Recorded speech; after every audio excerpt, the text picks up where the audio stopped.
Nothing is impossible. Nothing is impossible for you. You hold my world in your hands.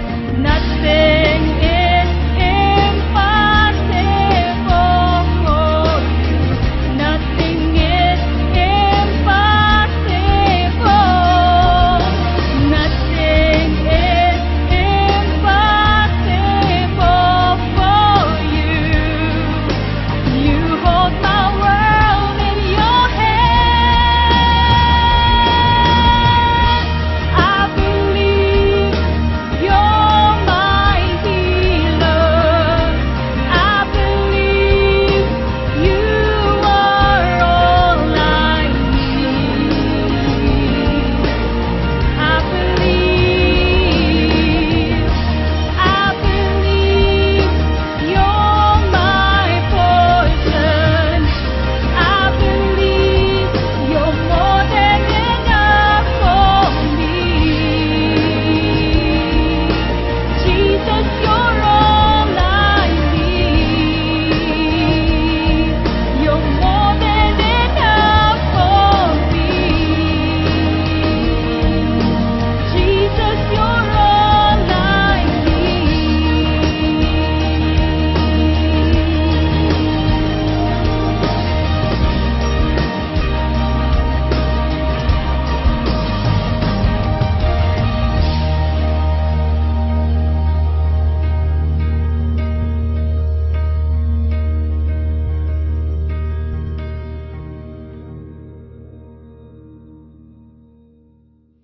Mateo 7 verses 1 to 6.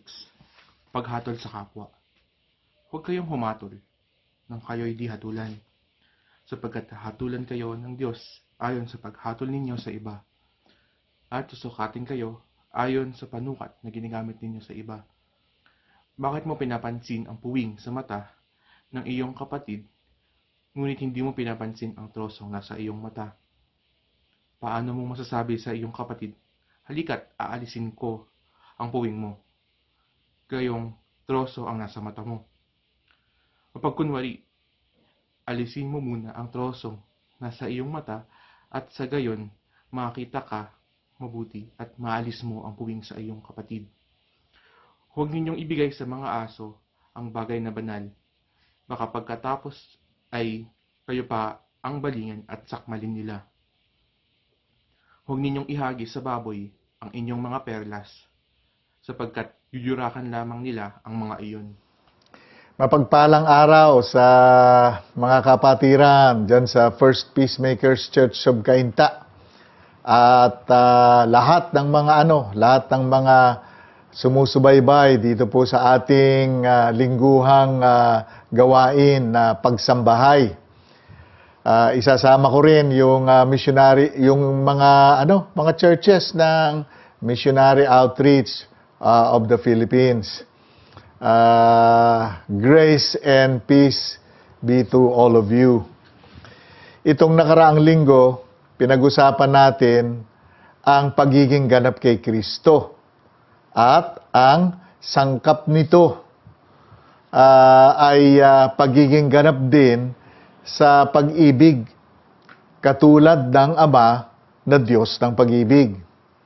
Ito ay isang mahalagang katuruan ng Sermon on the Mount. Ang Mateo chapter 7 verse 1 to 6 na ating teksto ngayong umaga ay bahagi pa rin ng sermon ng Panginoon sa bundok. Ngunit ito ay naunang diskurso niya bago ang katuroang pagiging ganap sa pag-ibig katulad ng ating Ama na nasa langit. Ang paksang ito ay isang kahinaan na tayong mga mananampalataya ay madalas sumabit. Ito yung pagiging judgmental o mapanghatol. Kahit na sabihin natin na hindi tayo nanghuhusga, unintentionally, nagagawa din natin ito. Siguro kaya sinama ito ni Kristo Jesus sa kanyang sermon sa bundok. sa ating mga pag-uusap kapag tao na ang subject, kadalasan sumasablay tayo dito. Gayunpaman, gusto ko ngayon pa lang gusto ko nang i-establish ang wastong perspektibo tungkol sa katuroang ito ni Jesus. Hindi sinabi ni Kristo Jesus dito na bawal kang gumawa ng paghatol. Kasi yung verse 6 ng ating teksto, kailangan kang gumawa ng isang uri ng paghatol upang masuri mo kung sino yung mga aso at mga baboy na hindi mo dapat bahagian ng mga bagay na banal. At sa mga baboy, perlas, no? Ayon kay Kristo Jesus. Further on, sa verse 15 to 20 ng chapter din na ito, sinabi ni Kristo, sinabihan ni Kristo ang kanyang mga alagad na mag-ingat sa mga hindi tunay na propeta. At pagkatapos, pinahayag niya kung papaano mo malalaman ang tunay na propeta sa mga peking propeta.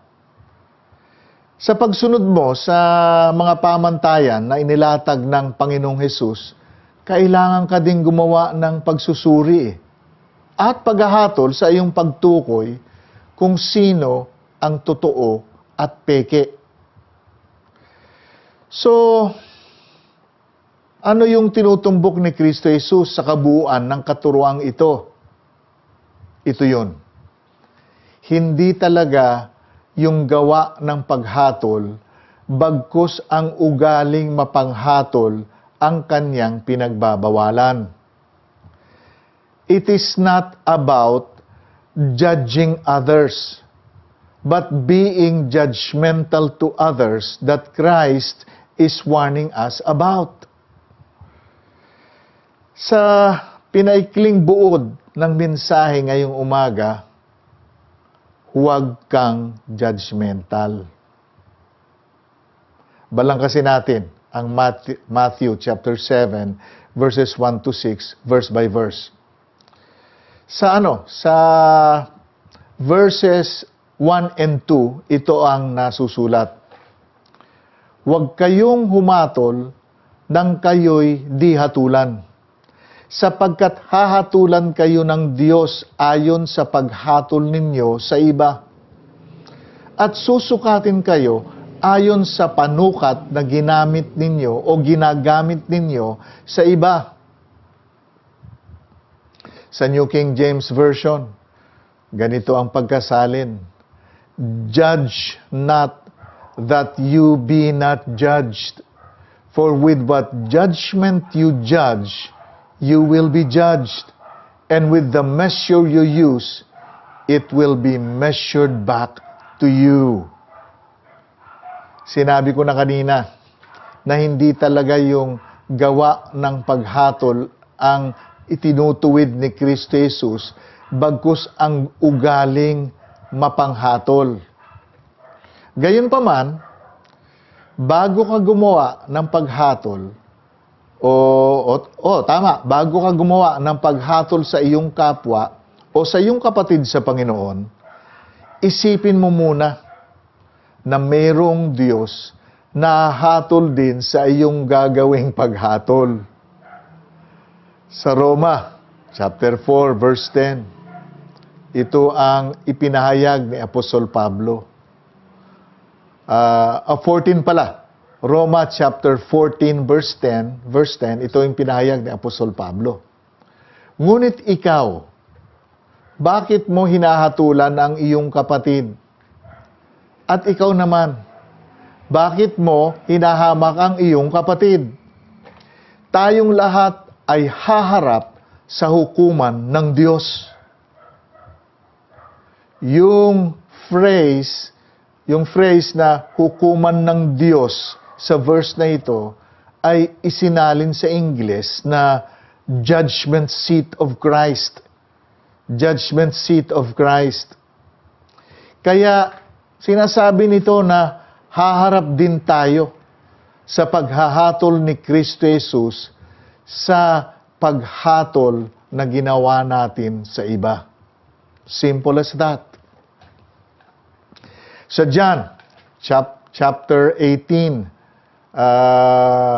ang sabi ni Jesus sa New King James Version, "And yet, if I do judge, my judgment is true." Sa mabuting balita, ang pagkasalin ay ganito, "At humatol man ako, tama ang aking paghatol." Hindi magkakamali ang Panginoong Hesus pag hinatulan ka na sa paghahatol na yung ginawa. Makikita niya talaga yung yung motibo dito sa puso mo.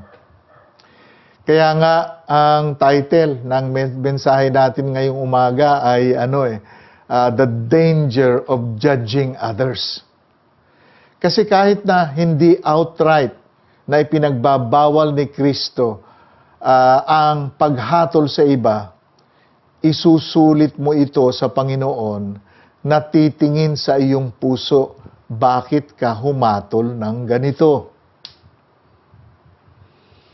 Pinagtibay ito ng verse 2 nang ipahayag ni Kristo Jesus. Ganito yung mga pananalitang sinabi niya, "Sapagkat hahatulan kayo ng Diyos ayon sa paghatol ninyo sa iba." Sa New King James Version, "For with what judgment you judge, you will be judged." Sinasabi nito na kung anong pag-ugali ang nakita mo upang hatulan ang iba, yun din ang gagamitin sa iyo. For example, nag-uusap kayong magkatropa at nagawi ang usapan sa isang taong kakilala ninyo. At sa pag-uusap ninyo, nakapagsambit ka ng ganitong pananalita. Sinungaling yan eh.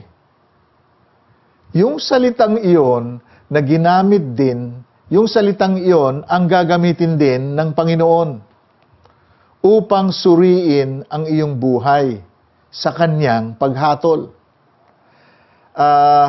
Maaaring i-convict ka muna ng banal na espiritu at sabihin sa iyo, "Bakit anak, ikaw hindi ka ba nagsisinungaling?" At kapag hindi ka humingi ng tawad sa Panginoon, baka abutan ka ng consequences ng ginawa mo. At ano yun? Di makakadinig ka din ng salita sa iba na sinungaling ka. Pero hindi lang yun. Ito pa ang dinagdag sa verse 2. "At susukatin kayo ayon sa panukat na ginamit ninyo sa iba." Sa New King James Version, "And with the measure you use, it will be measured back to you." Alam niyo po, mahirap man tanggapin, tayong mga born-again believers, sumasablay dito. At hindi lamang sumasablay, minsan sumesemplang pa eh. Bakit ko po nasabi ito? O bakit ko nasabi yung mga bagay na ito? Kasi hindi pareho yung ginagamit nating sukatan sa ating sarili at sa iba. For example, sa habag ng Diyos, gusto natin gadamtrak kadami ang habag na i-apply sa atin ng Panginoon. Pero sa iba, ang tingin natin gakutsarita lang. Kaya nga, mabilis tayong humatol. O kung ayaw ninyong gamitin o madinig yung salitang humatol, mabilis tayong magbitaw ng pananalita na makakasira sa iba. Kasi hindi pantay yung sukatan na ginagamit natin. Hindi pantay yung sukatan na ginagamit natin sa ating sarili at sa ating kapwa. Sabi sa Mateo chapter 5, verse 45, sapagkat pinasisikat niya ang araw sa mabubuti, gayon din sa masasama. At nagpapaulan siya sa mga matuwid at sa mga di matuwid. Pantay-pantay ang habag ng Diyos sa lahat. Namatay si Kristo Jesus sa krus ng Kalbaryo para sa lahat ng nilalang. Ano ngayon ang application ng verses 1 and 2 ng Matthew 7? Ito yun. Tignan mo muna ang iyong sarili bago ka humatol sa iba. Kasi kadalasan, yung mga kahinaan o pag-uugali na naaapektuhan tayo sa ibang tao ay siya ring mga kahinaan at pag-uugali na taglay natin. Taglay natin. They are the very ones we want to change in others. Pinagtibay ito ni Apostol Pablo sa Romans chapter 2 verse 1. At ito ang pagkasalin sa New King James Version. You therefore have no excuse, you who pass judgment on someone else. For whatever point you judge another, you are condemning yourself. Because you who pass judgment do the same things. Ginagawa mo rin yung ginagamit mong basihan para sila hatulan. Ginagawa mo rin ito. So, ano talaga pinapagawa ni Kristo sa atin dito? Ito 'yon.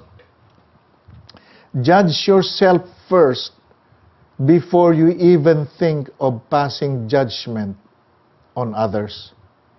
Judge yourself first before you even think of passing judgment to others. Ito yung diwa ng verses 3, 4, and 5 ng ating teksto. Sa mga verses na ito, nagbigay si Kristo ng isang nakatatawang ilustrasyon upang ipagdiinan niya pa ang kanyang punto. Basahin natin muli verses 3, 4, and 5 ng ating teksto. Ito yung pagkasalin sa mabuting balita. Bakit mo pinapansin ang puwing sa mata ng iyong kapatid, ngunit hindi mo pinapansin ang trosong nasa iyong mata? Paano mong masasabi sa iyong kapatid, halika't aalisin ko ang puwing mo, gayong troso ang nasa mata mo? Mapagkunwari, alisin mo muna ang trosong nasa iyong mga mata o nasa iyong mata at sa gayon, makakakita kang mabuti at maaalis mo ang puwing ng iyong kapatid. Sa verse 5, yung ibang translation dito, yung ginamit, hindi mapagkunwari, kundi mapag-imbabaw. Yung iba naman, ipokrito. Pansinin nyo yung comparison na ginamit ni Kristo Jesus dun sa mga verses na to. Tignan mo yung comparison troso na malaki at puwing maliit lamang. Paano mag-aalis ng puwing sa mata ng iba yung isang taong may troso sa kanyang mga mata?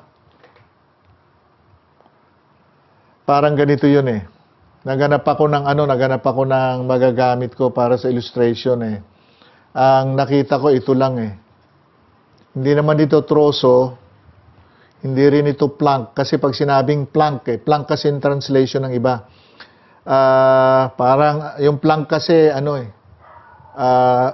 por 4. Ito media por 2 lang Gayunpaman, I hope magamit ko ng illustration ito. Parang ganito sinasabi ni Kristo Jesus Uy, kapatid, Sandali, may ano eh. Meron kang puwing o meron kang puwing sa iyong mata, ha?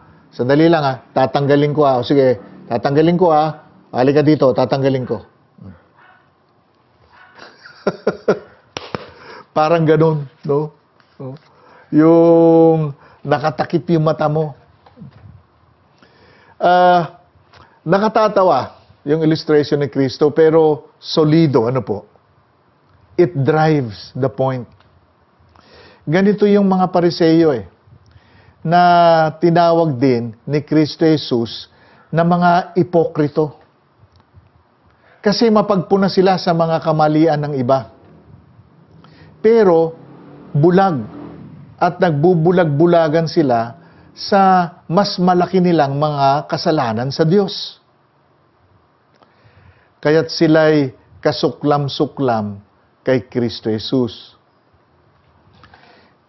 Pero, alam niyo po, minsan unaware tayo na ginagawa na pala natin yung ginagawa din nila o kagawian nila. Lalong-lalo na, ulitin ko uli, kung tao na ang pinag-uusapan. Somehow, ang tendency ay yung i-magnify yung mga negative traits niya. Gaano man kalit ito sa kabuuan ng kanyang pagkatao. Kahit maliit lang, i-magnify, palalakihin. Sad, no? Sad, ano? Ganyan ang ginagawa ng mga taong may judgmental attitude. Mas pinapansin ang mga negatibong katangian at pinapalaki pananghusto ito. Delikado talaga yung gumawa ng paghahatol sa iba. Malinaw yan sa ating teksto. Kaya lang, ibig sabihin ba nito ay hindi na natin itutuwid ang isang kapatid na nagkakasala? Kukonsintihin na lang ba natin siya? Kasi, para ituwid ang isang kapatid, kailangan gumawa ka muna ng paghahatol sa kanyang ginagawa. Ipapakita mo sa kanya sa pamamagitan ng salita ng Diyos na mali ito Ang tawag dito ay accountability o sa English accountability na itinuro din ni Kristo Jesus sa Matthew chapter 18 verse 15 to 17 o verses 15 to 17. Binigyan ng linaw ni Kristo Jesus ang mga katanungang ito sa verse 5. Nang sabihin ni Kristo Jesus na ganito, alisin mo muna ang trosong nasa iyong mata.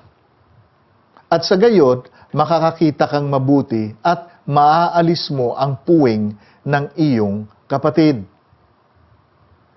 Ipinapahayag niya sa mga katagang ito na maaari kang gumawa ng paghahatol sa iba, ngunit unahin mo munang gumawa ng paghahatol sa iyong sarili.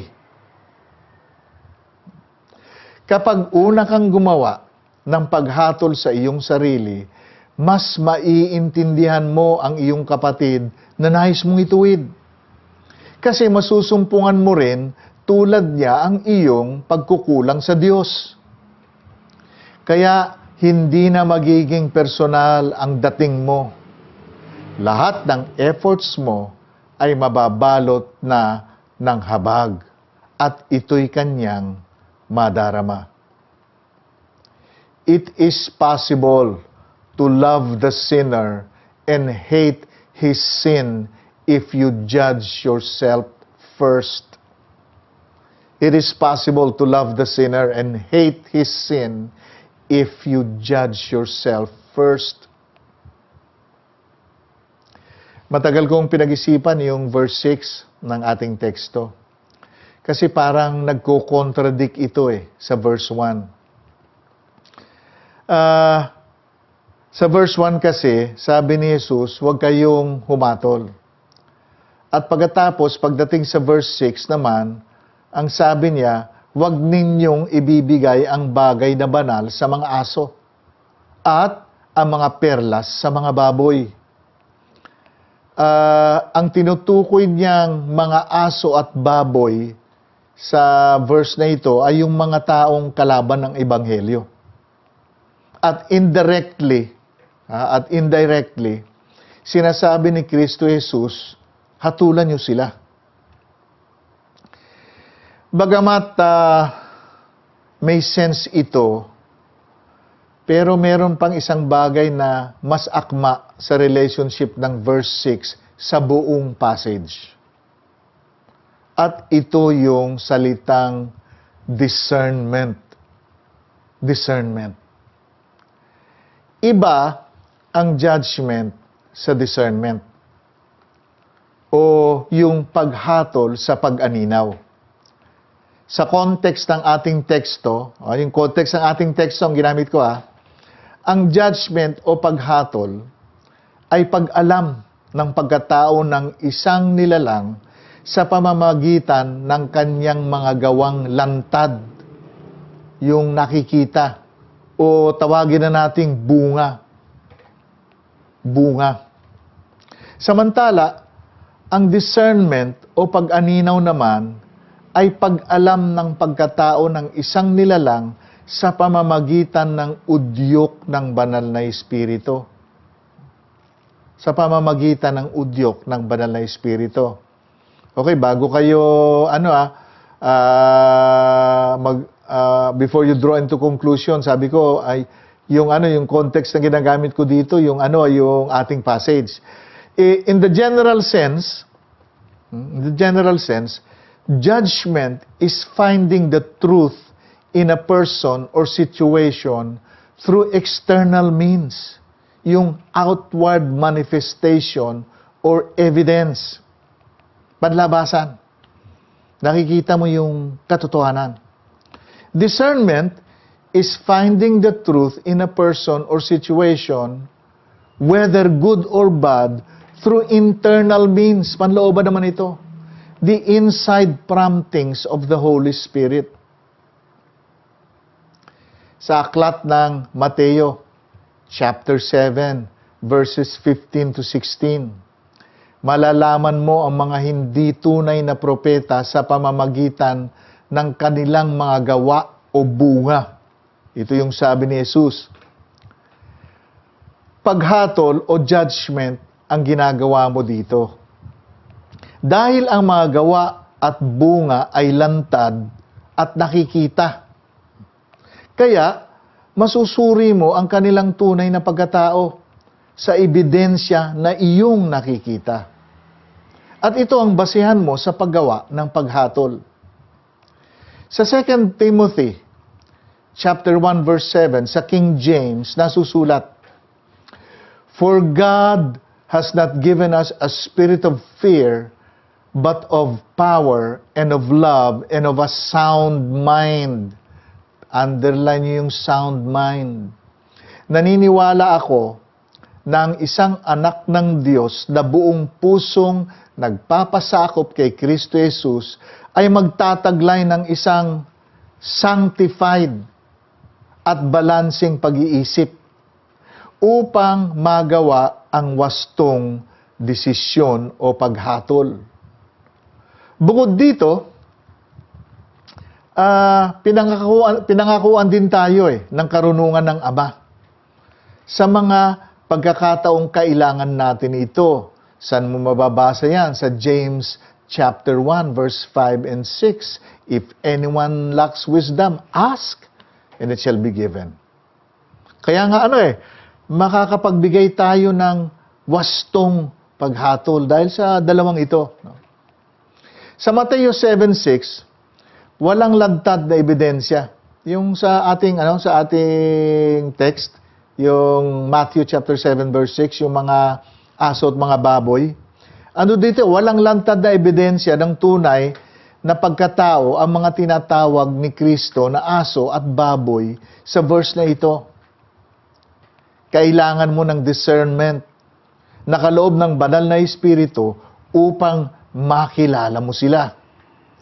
Sa 1 John chapter 4 verse 1, ito ang nasusulat. 1 John chapter 4 verse 1.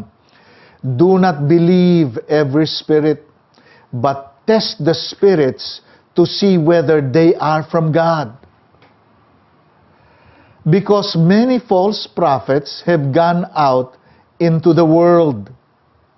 Ayon sa verse na ito, discernment is not optional for the believer. It is required. It is required. Bagamat nagbigay ng warning ang Panginoong Hesus sa paghatol sa iba, hindi niya dinidiscourage yung pag-practice ng discernment. Dahil ito'y kaloob ng banal na Espiritu. Kasi kailangan natin ito sa pag-iwas sa mapanlinlang na gawa ng kaaway. I hope may nakuha tayo sa ating message ngayong umaga. Grace and peace to you all. Makakadinig tayo ng awit, at habang ito inaawit, ihanda na natin yung ating mga elements, yung katas ng ubas at tinapay. At pagkatapos po ng awit na ito, sabay-sabay po natin gaganapin ang Santa Cena.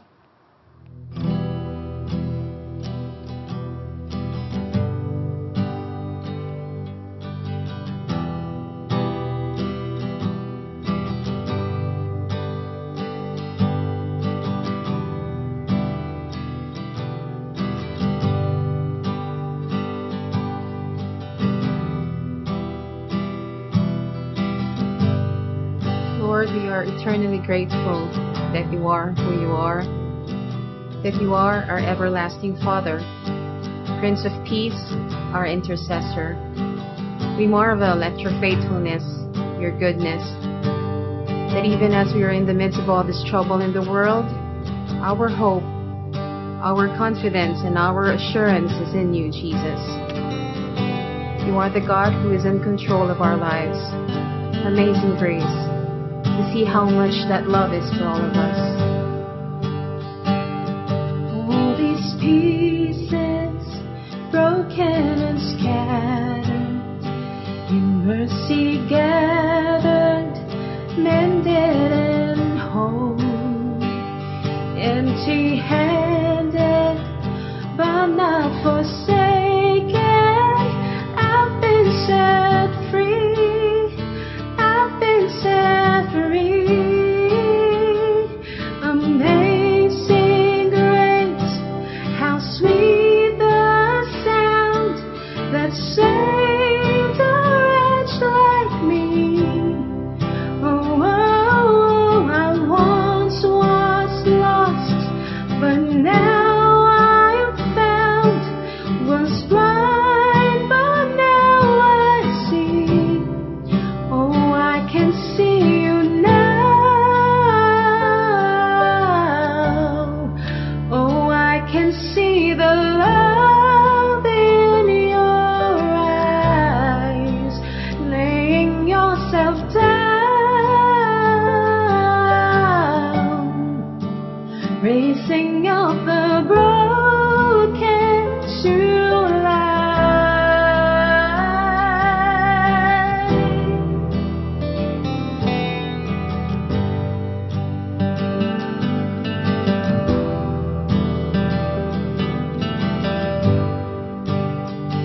You take our failures, you take our weakness, you set your treasure in jars of clay. So take this heart, Lord, I'll be your vessel, the world to see your love in me. Oh, amazing grace, how sweet the sound that saved a wretch like me.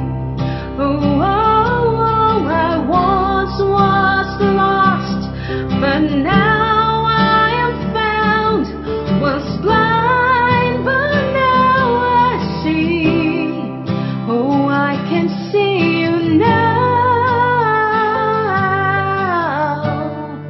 Oh, I can see the love in your eyes, laying yourself down, raising up the broken to life.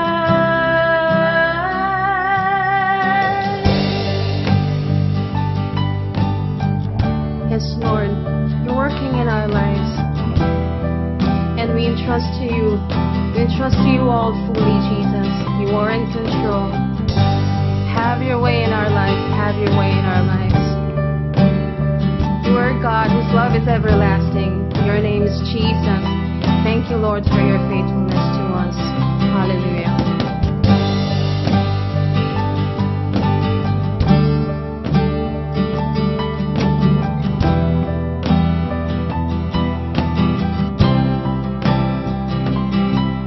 Amazing grace, how sweet the sound that saved a wretch like me. Oh, I once was lost, but now I am found. Was blind, but now I see. Amazing grace, how sweet the sound that saved a wretch like me. I once was lost, but now I am found. Was blind, but now I see. Amazing grace, how sweet the sound that saved a wretch like me. I once was lost, but now I am found. Was blind, but now I see. Oh, I can see you now. Oh, I can see the love in your eyes, laying yourself down, raising up the broken to life. Oh, I can see you now. Oh, I can see the love in your eyes, laying yourself down, raising up the broken to life.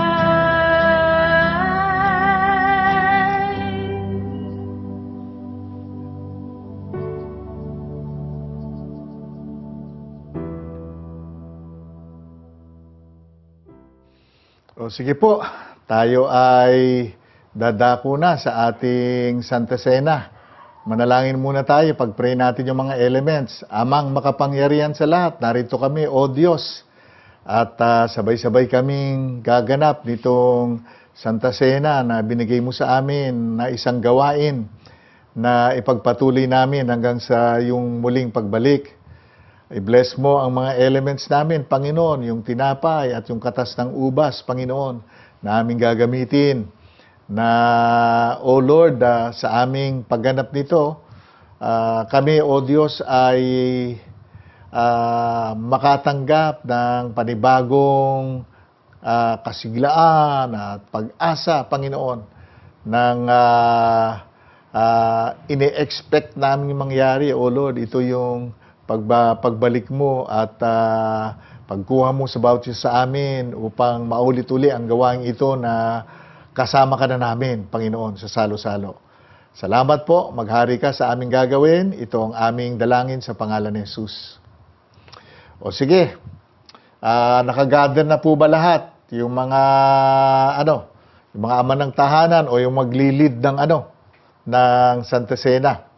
Babasahin ko po yung yung katuruan nito sa unang Korinto kapitulo 11 talatang 23 hanggang 26 at habang ginagawa ko po ito, sumunod din kayo sa akin. Sa verse 23, itong sinabi, ito ang katuruang tinanggap ko sa Panginoon at ibinigay ko naman sa inyo.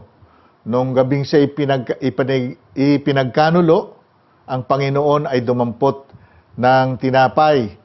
Nagpasalamat, pinagpira-pireso iyon at sinabi, itong aking katawan na inahandog ko para sa inyo, gawin ninyo ito bilang pag-aalaala sa akin. Okay, sabay-sabay tayo. I-break natin yung bread. Okay, pagpasa-pasahan bawat isa. Sige po.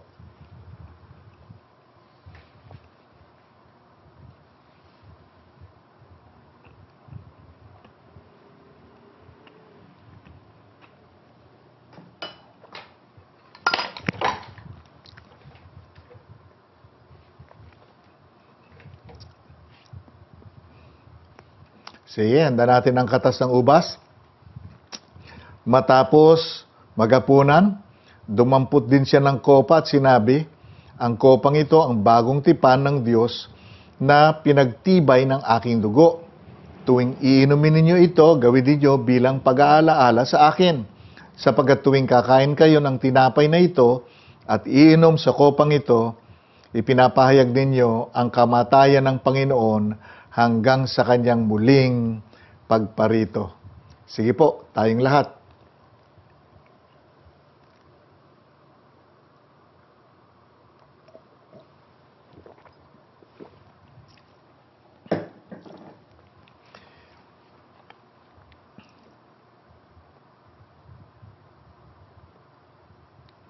Hintayin natin na matapos lahat.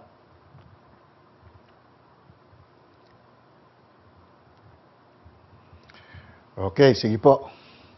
Tayo magpasalamat sa Diyos. Salamat po, Panginoon, sa kabutihan mo, pag-ibig mo. Salamat sapagkat ikaw ay namatay sa krus ng Kalbaryo upang kaming lahat, O Diyos, na wala ng pag-asa ay magkaroon ng pag-asa. Sapagkat, Panginoon, binigay mo ang buhay na walang hanggan sa bawat isa sa amin. Salamat po, Panginoon. Maghari ka sa lahat ng aming gagawin. At ito ang aming dalangin sa pangalan ni Jesus. Amen at amen.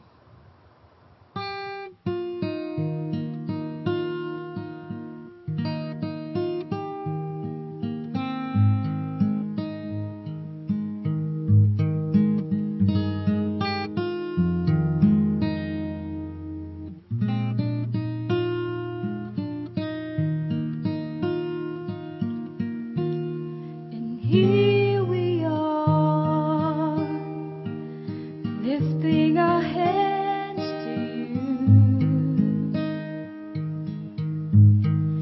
Here we are, giving you thanks for all you do. As we praise and worship your holy name.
lifting our hands to you.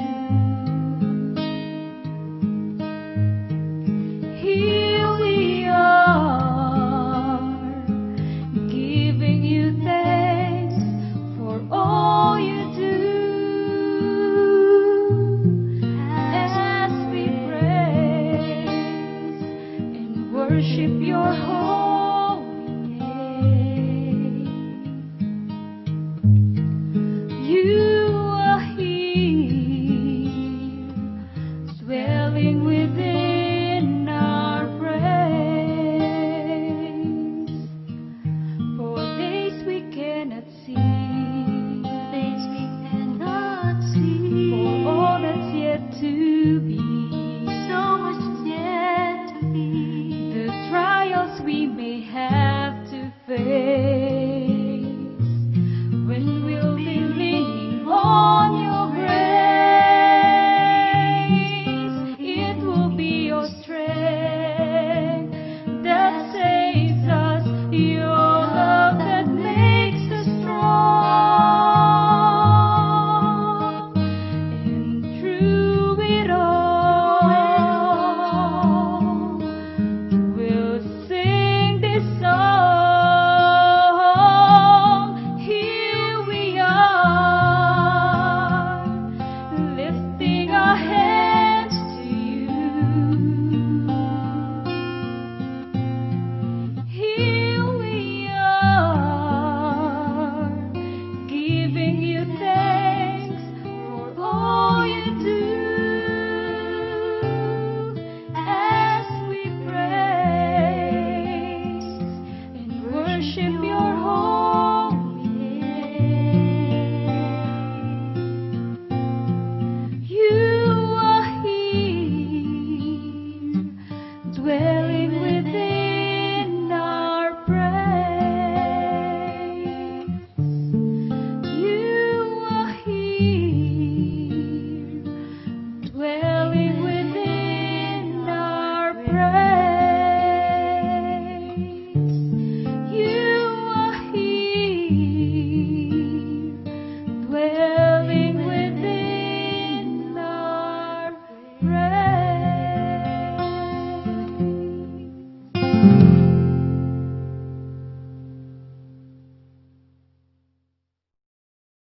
At dito po nagtatapos ang ating pagsambahay sa linggong ito.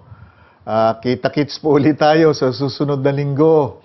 Ganito pa rin ang ating gagawin dahil wala naman kasiguruhan yung yung mga patakaran na ilalabas ang IATF kung pwede na tayong magkita sa ating bahay-sambahan. Pero siyempre ipinapanalangin natin 'yon. Na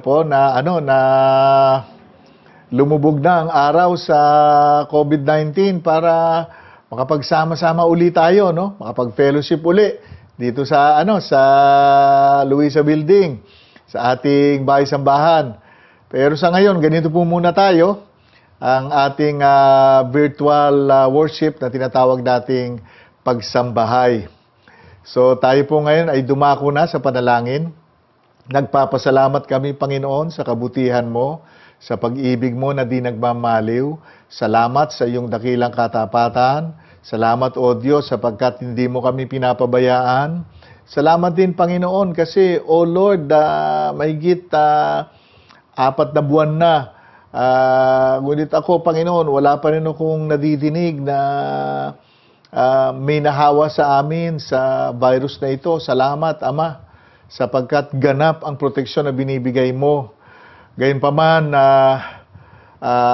kami po, O Lord, ay nananalangin sa mga nagkasakit, na mga kababayan namin na Ikaw, Ama, ang siyang magpapagaling sa kanila, lalo na yung mga kritikal. Ama, bagamat kumakalat pa rin yung sakit na ito, ang dalangin namin na hindi na maging malubha ang dating nito sa lahat, Panginoon, sa mga bagong nahahawa. At dalangin namin na, Panginoon, naway wala nang mabawian ng buhay. Lord God, pinagpre-pray din namin ang aming pamahalaan.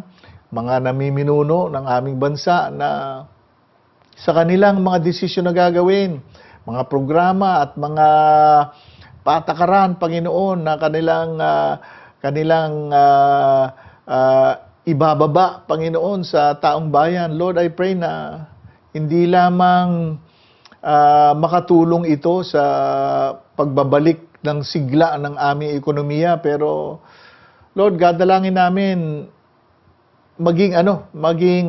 mag-protect pa din ito sa sakit na ito, O Lord, ng yung COVID-19. Salamat, Ama, sapagkat alam namin na hindi mo kami pababayaan.